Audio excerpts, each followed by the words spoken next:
मोहन यादव, ये वही नाम है जिस शख्स को चुन लिया गया है मध्य प्रदेश के मुख्यमंत्री के तौर पर। अब से कुछ देर पहले विधायक दल की बैठक होती है और इस बैठक में मोहन यादव के नाम पर मोहर लग जाती है। ये दो तस्वीरें आपके सामने, विधायक दल की बैठक में मोहन यादव के नाम पर जब मोहर लगी उस वक्त की तस्वीर। मंच पर पर्यवेक्षक नजर आ रहे हैं आपको, मध्य प्रदेश बीजेपी के अध्यक्ष नजर आ रहे हैं आपको, शिवराज सिंह चौहान आपको नजर आ रहे हैं, माला पहनाकर अभिनंदन किया गया, स्वागत किया गया। और दूसरी तस्वीर आप देख रहे हैं, राजभवन पहुंचकर एक तरफ शिवराज सिंह चौहान ने अपना इस्तीफा सौंपा और दूसरी तरफ मोहन यादव और प्रदेश अध्यक्ष वीडी शर्मा ने सरकार बनाने का दावा भी पेश कर दिया।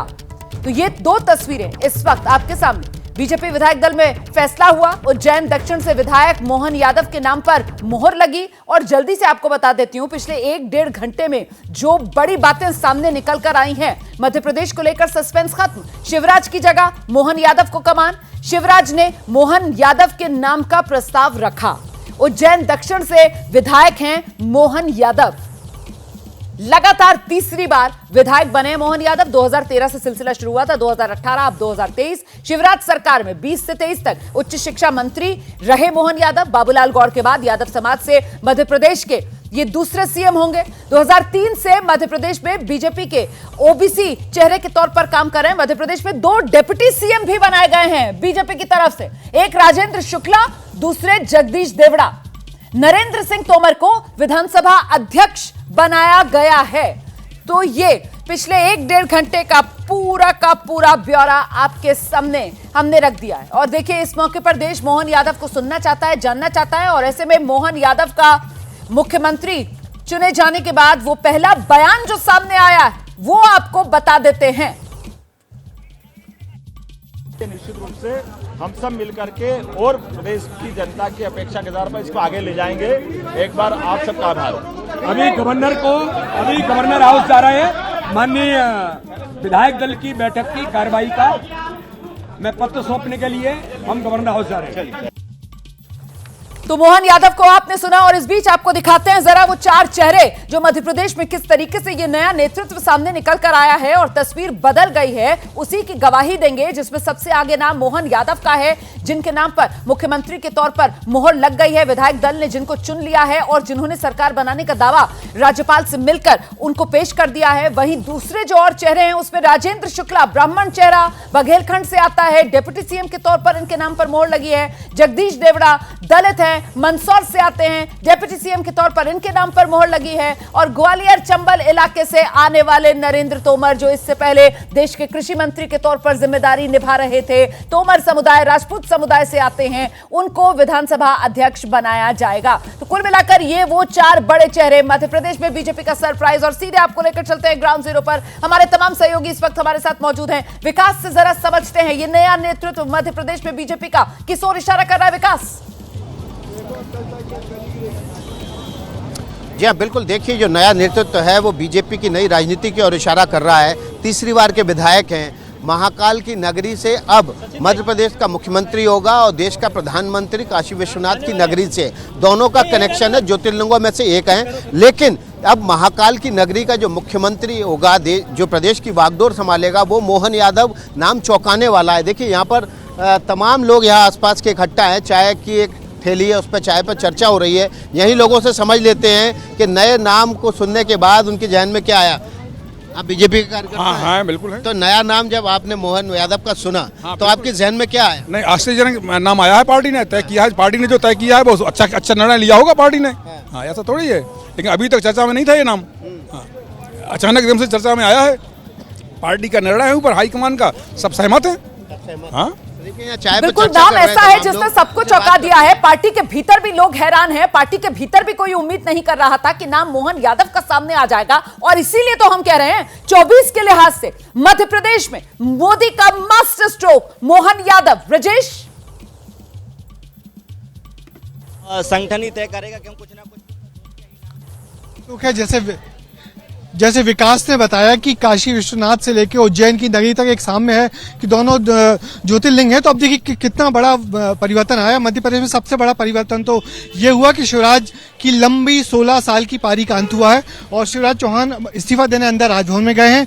और बस इस जो राजभवन का जो निर्गम एग्जिट गेट है, यहाँ से वो निकलेंगे और अंदर ही अंदर ही जो नेता चुने जाने के बाद मोहन यादव पार्टी के प्रदेश अध्यक्ष और पर्यवेक्षकों के साथ अंदर हैं और वो सरकार बनाने का दावा पेश करेंगे, एक नई तारीख लेके आएंगे। उम्मीद है गवर्नर साहब उनको एक तारीख देंगे जिस दिन वो शपथ ग्रहण करेंगे। तो कुल मिला के मध्य प्रदेश की राजनीति में एक तेजी आ गई है कि किस तरीके से चुनाव हुआ। 163 सीट जैसा बम्पर बहुमत आया।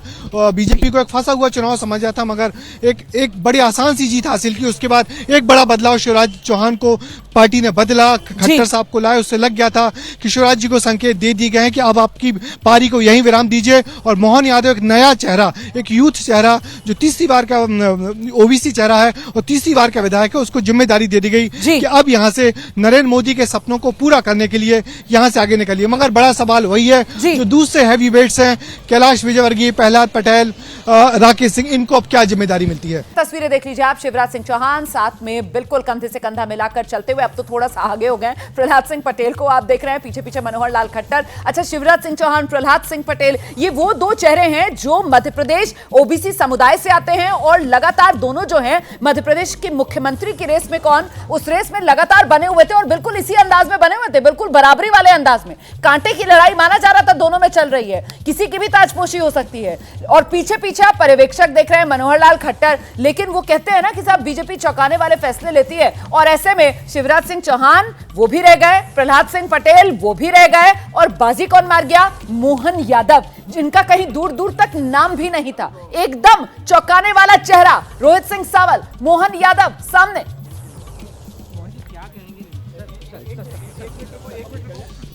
बिल्कुल रोमाना, देखिए मध्य प्रदेश में भारतीय जनता पार्टी ने पूरे पहले छोड़ देते हैं फिर उसके बाद करते हैं। आइए भाई साहब, तो बात करेंगे। जितना इन तस्वीरों को देखकर मैं अंदाजा लगा पा रही हूँ, वो कह रहे हैं कि जरा पहले सी ऑफ कर देते हैं, उसके बाद तसल्ली से मीडिया कर्मियों से बात करेंगे। और तब तक हम रोहित सावल का रुख कर लेते हैं, क्योंकि फिलहाल यहाँ पर मनोहर लाल खट्टर जो है वो जा रहे हैं और उन्हीं को सी ऑफ करने की बात जो मोहन यादव की तरफ से की जा रही थी। देखिए, मनोहर लाल खट्टर को विदा करते हुए यहाँ पर मोहन यादव भी हैं, प्रदेश अध्यक्ष मध्य प्रदेश बीजेपी के बीडी शर्मा भी नजर आ रहे हैं और यहाँ पर शिवराज सिंह चौहान से लेकर प्रहलाद सिंह पटेल तक तमाम नेता मौजूद हैं। धन्यवाद करते हुए केंद्रीय पर्यवेक्षक का, जो आज सुबह ही दिल्ली से भोपाल पहुंचे थे, जिनके नेतृत्व में विधायक दल की बैठक हुई और इसी बैठक में मोहन यादव के नाम पर मुहर लगी।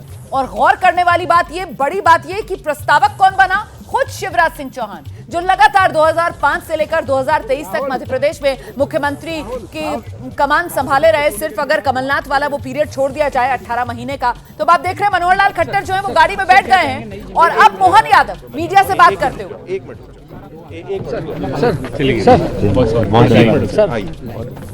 सर क्या कुछ कहेंगे? नई जिम्मेदारी मिली है अब मुख्यमंत्री। सर चलिए, कौन कौन है यहाँ पे?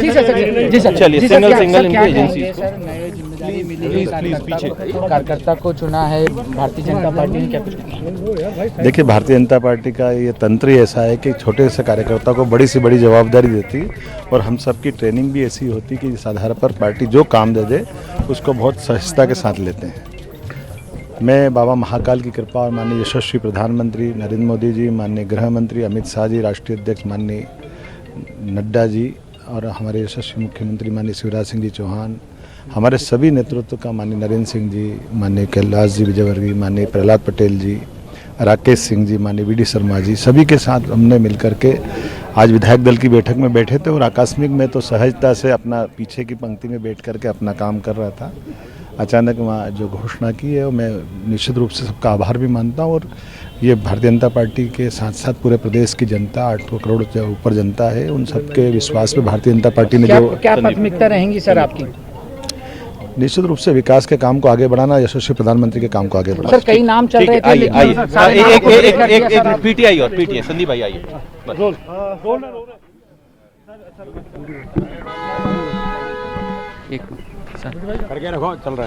सर क्या कहेंगे? एक जहां नाम कई सारे बड़े बड़े चल रहे थे, लेकिन एक कार्यकर्ता के तौर पर जो काम कर रहे थे काफी लंबे समय से, ये हम पहले दिन से मीडिया को भी कह रहे थे, जब भी चर्चा होती थी, केंद्रीय नेतृत्व माननीय प्रधानमंत्री माननीय अमित शाह जी, माननीय नड्डा जी, मध्य प्रदेश के लिए जो अच्छे से अच्छा कदम होगा तो एक सामान्य अच्छे कार्यकर्ता को आज विधायक दल का नेता चुना गया है। बहुत बहुत बधाई। मोहन जी, तो सुना आपने बीडी शर्मा को जो कह रहे हैं एक सामान्य और अच्छे कार्यकर्ता को विधायक दल का नेता चुना गया है। यही बीजेपी की खासियत है, जहां पर किसी तरीके का कोई फेवर दिया नहीं जाता है और जिसका जो हक होता है, जो अधिकार होता है, वो उसे मिलकर रहता है। तो ये विधायक दल के तौर पर चुन लिया गया मोहन यादव को, जिसके बाद वो सीधे राजभवन पहुंचे और यहां आकर उन्होंने राज्यपाल मंगूभाई पटेल से मिलकर सरकार बनाने का दावा भी पेश कर दिया है। मोहन यादव की बात को सुनिए, जो बात अभी आपने सुनवाई। उन्होंने कहा कि मैं तो विधायक दल की बैठक में बैठा था, पीछे की पंक्ति में बैठा था, अपना काम कर रहा था और मेरा नाम ले लिया गया। ये एक बात हुई। रोमाना देखिए, दूसरी बात यह कि हमने पहले एबीपी न्यूज जब से चुनाव खत्म हुए, नतीजे आए, तब से हमने ये बात कहना शुरू की, भारतीय जनता पार्टी की एक रणनीति है। रणनीति है अगले 15 साल के लिए लीडरशिप को डेवलप करना और दूसरी पंक्ति के नेताओं को पहली पंक्ति में लाना। और ये सीधे तौर पर आज जो मध्य प्रदेश में हुआ, ये उसी की बानगी है और ये शुरुआत हो चुकी है। अब ये राजस्थान से होते हुए आगे की तरफ ये स्थिति बढ़ेगी। तो भारतीय जनता पार्टी अपने लीडरशिप को, प्रदेश नेतृत्व को आगे के लिए खड़ा कर रही है। लेकिन एक बड़ा सवाल ये है जो आपने भी पूछा है और राजेश बादल साहब से मैं पूछूंगा कि जो बड़े चेहरे, जिन चाहे प्रहलाद पटेल हो, राकेश सिंह हो, आखिरकार अब इनका क्या होगा? ये लोग क्या करेंगे? इनकी नई भूमिका क्या होगी? बादल साहब, देखिए, ये तो हम जानते थे कि मध्य प्रदेश में इस बार बीजेपी का चुनाव जीतना बहुत ही मुश्किल भरा था। तो ऐसी सूरत में उसने सारे घोड़े खोल दिए थे, यानी सारे केंद्रीय नेताओं को, सांसदों को, सबको ले आए थे। अब ये है कि लोकसभा चुनाव के लिए जमीनी तौर पर इन सभी नेताओं को, बड़े नेताओं को संगठन के साथ मिलकर काम करना पड़ेगा, क्योंकि केंद्र से तो इस छुट्टी होगी। शिवराज सिंह चौहान की अगली भूमिका क्या होगी, ये बड़ी बात है। रोमाना, मैं आपका ध्यान एक और चेहरे की तरफ ले जाना चाहूंगा। उत्तराखंड के मुख्यमंत्री त्रिवेंद्र सिंह रावत, जब उनको हटाया गया, पुष्कर सिंह धामी वहां पर मुख्यमंत्री बने।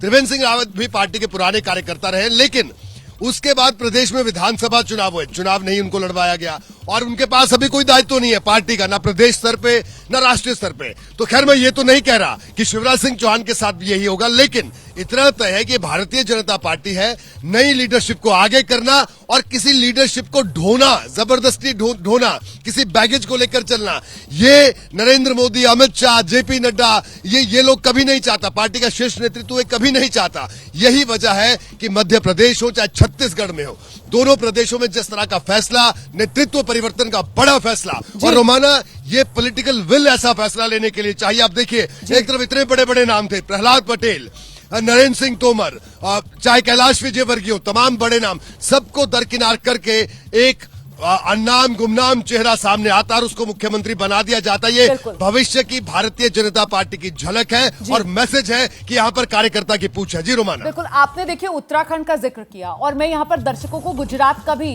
ध्यान करवा दूं, किस तरीके से वहां पर भूपेंद्र पटेल, उनको नेतृत्व सौंपा गया और विजय रूपाणी, जिस तरीके से आप अभी त्रिवेंद्र सिंह रावत का जिक्र कर रहे थे, इसी रूप में विजय रूपाणी जो हैं उनको भी चुनाव नहीं लड़वाया गया था। लेकिन यहां पर स्थिति जो है वो थोड़ी इस रूप में अलग है कि विधानसभा चुनाव हुआ है और शिवराज सिंह चौहान जो है वो बुधनी से जीत कर आए हैं। ऐसे में शिवराज सिंह चौहान की जो भूमिका है वो उस रूप में क्या सिर्फ एक विधायक के तौर पर यहां पर सीमित होगी या फिर संगठन और पार्टी के भीतर अब यहां से कोई और बड़ी भूमिका शिवराज सिंह चौहान को दी जा सकती है 24 के मद्देनजर? बड़ी खबर, मध्य प्रदेश को नया मुख्यमंत्री मिलने जा रहा है। मनोनीत कर दिया गया है मोहन यादव को नए मुख्यमंत्री के तौर पर मध्य प्रदेश में और जानकारी मिल रही है कि 14 दिसंबर, बहुत संभव है 14 दिसंबर को नई सरकार का शपथ ग्रहण समारोह रखा जाए। ये इस वक्त की बड़ी खबर है। 14 दिसंबर को शपथ ग्रहण का कार्यक्रम रखा जा सकता है। 14 दिसंबर मतलब गुरुवार का दिन। अभी इसकी संभावना जताई जा रही है, अभी पुख्ता तौर पर इस पर मोहर नहीं लगी है, लेकिन जो तारीख जिसकी चर्चा हो रही है, बिहार की राजनीति से बड़ी खबर आ रही है। पटना में मुख्यमंत्री नीतीश कुमार के घर पर जेडीयू, जो उनकी पार्टी है, उसी की बड़ी बैठक शुरू हुई है। इस बैठक में भाग लेने के लिए पार्टी के तमाम बड़े नेता पहुंच रहे हैं और गौर करने वाली बात यह है कि इससे पहले भी जेडीयू की एक बैठक आज पार्टी दफ्तर में हो चुकी है और अब ये दूसरी बैठक जो नीतीश कुमार के आवास पर शुरू हुई है। आखिरकार इसका मतलब क्या है, मायने किस रूप में देखे समझे जाएं, सीधे आपको लेकर चलते हैं। हमारे वरिष्ठ सहयोगी प्रकाश कुमार इस वक्त मौजूद है डिटेल्स के साथ। प्रकाश, देखिए, ये दरअसल कर्पूरी ठाकुर जो बिहार के पूर्व मुख्यमंत्री थे, उनके लिए 100वीं जयंती मनाई जानी है 24 जनवरी को 2024 में। लेकिन उसके पहले जितने भी तमाम नेता हैं, मंत्री हैं, विधायक हैं, सांसद हैं, जो पटना में मौजूद थे, उनको बुलाया गया और उनसे बातचीत की गई और तैयारियों का जायजा लिया गया है। ये कहने की बात है, लेकिन ये जरूर है कि जिस तरह से 4 राज्यों में रिजल्ट आए और बीजेपी की जीत हुई है, उसको लेकर के जेडीयू के अंदर में भी घमासान मचा हुआ है। ये कहना हालांकि अभी जल्दबाजी होगी, लेकिन ये जरूर है कि आने वाले दिनों में बिहार की सियासत में कुछ ऐसा देखने को मिल सकता है जो चौंका देने वाली बात होगी, क्योंकि जेडीयू के अंदर में भी 2 खेमे हैं। एक जो एनडीए के साथ रहने को आज भी इच्छुक है और दूसरा जो महागठबंधन में। तो ऐसे में जेडीयू में जो अंतर में तनातनी चल रही है, उसको लेकर के भी नीतीश कुमार इस बात पे वो वाकिफ है कि कोई ना कोई बात हो सकती है, तो इसलिए सबको एकजुट रखने की भी कोशिश है। दूसरी तरफ नीतीश कुमार बिहार, झारखंड और उत्तर प्रदेश, इन 3 राज्यों में भी रैलियां करने वाले हैं, तो इसको लेकर भी बातचीत हो रही है। ये महत्वपूर्ण जानकारी प्रकाश कुमार दे रहे हैं। कहने के लिए कर्पूरी ठाकुर की 100वीं जयंती, उसकी तैयारियां, लेकिन अंदर खाने जेडीयू के भीतर जिस तरीके का घमासान है, क्या उसकी ओर इशारा कर रही हैं? ये एक के बाद एक बैठकें, पहले पार्टी दफ्तर में और अब सीएम आवास पर जेडीयू की बड़ी बैठक चल रही है। जैसे ही कोई और अपडेट आएगा फौरन आप तक पहुंचाएंगे। बहुत शुक्रिया आपका प्रकाश, फिलहाल इस तमाम जानकारी के लिए। मध्य प्रदेश में अब मोहन राज और मोहन यादव और यादव के जरिए जिस तरीके से सियासत साधने की एक कोशिश बीजेपी की तरफ से न सिर्फ राजस्थान, हरियाणा, यूपी से लेकर बिहार तक की जा रही है, उसे किस रूप में देखा और समझा जाए, जल्दी से आपको ग्राउंड पर लेकर चलते हैं। हमारे वरिष्ठ सहयोगी रोहित सावल इस वक्त हमारे साथ मौजूद हैं। रोहित,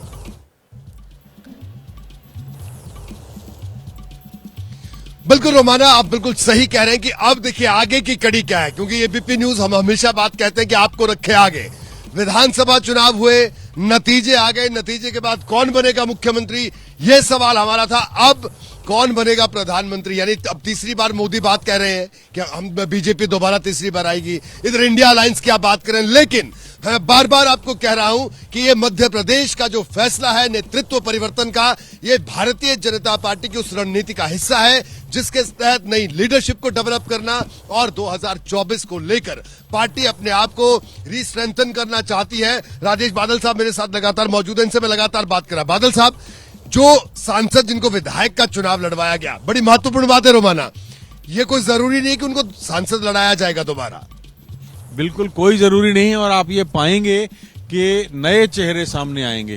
दरअसल मोदी के सामने एक समस्या ये भी थी कि जिन सांसदों को यहां भेजा गया, ऐसे ही करीब 20% सांसद हैं जिनके बारे में रिपोर्ट ये कहती थी कि वो जीत नहीं रहे हैं। तो अब कम से कम पार्टी को नए चेहरे उतारने का मौका मिल जाएगा। बिल्कुल, और रोमाना मैं बार बार बात कहता हूं कि ये बड़ी राजनीतिक इच्छा शक्ति है इस तरह का फैसला लेना, नेतृत्व परिवर्तन करना, क्योंकि जब हम समीकरण पर जाते हैं, आंकड़ों पर जाते हैं, तो इतने बड़े बड़े चेहरे, प्रहलाद पटेल, राकेश सिंह, और इसके अलावा अगर हम बात करें कैलाश विजयवर्गीय, इन तमाम चेहरों को दरकिनार करके नरेंद्र सिंह तोमर, भले अब उन्हें विधानसभा अध्यक्ष बना दिया गया, इनके इतर एक नया नाम लेकर आना, और नाम ओबीसी से ही आया। यानी देखिए, आप सीधा देखिए, उमा भारती के बाद बाबूलाल गौर के बाद शिवराज सिंह चौहान, ये 3 ओबीसी मुख्यमंत्री और अब एक और ओबीसी मुख्यमंत्री। लेकिन ओबीसी में से भी यादव समाज से आते हैं मोहन यादव, और इसका बड़ा संदेश 24 के लिए बहुत बड़ी बात बता रहे हैं हमारे सहयोगी रोहित सावल। देखिए, फैसला सिर्फ एक है सीएम के चेहरे का, लेकिन उस फैसले से कितने समीकरण यहां पर साधे जा रहे हैं, क्षेत्र से लेकर, जाति से लेकर, जिस बात का जिक्र अभी रोहित कर रहे थे कि साहब वो एक पीढ़ी दर बदलाव जो पार्टी में देखने के लिए मिल रहा है, तो ये तमाम गणित मध्य प्रदेश में सधते हुए नजर आ रहे हैं। और इस बीच राजस्थान में क्या हो रहा है, वहां से बड़ी खबर आ रही है, जानकारी ये मिल रही है, राजस्थान में बीजेपी विधायक दल की बैठक कल होगी। ये इस वक्त की बड़ी खबर मैं आपको बता रही हूं। कल मतलब दिन मंगलवार का है और वक्त शाम 4 बजे का तय किया गया है। विधायकों की बैठक बुलाई गई है राजस्थान में मंगलवार शाम 4 बजे। जयपुर में प्रदेश कार्यालय में बैठक होगी, तो जो पर्यवेक्षक हैं वो पहुंचेंगे और वो इस बैठक में शिरकत करेंगे। विधायकों का मन टटोला जाएगा और बहुत मुमकिन कि कल ही इस पर मोहर लग जाए। राजस्थान में बीजेपी विधायक दल की बैठक कल मंगलवार शाम 4 बजे, विधायकों की बैठक। खबर यह भी, राजस्थान की राजनीति में वसुंधरा राजे ने प्रेशर पॉलिटिक्स तेज कर दी है। आज दिन भर वसुंधरा के घर पर हलचल तेज रही है।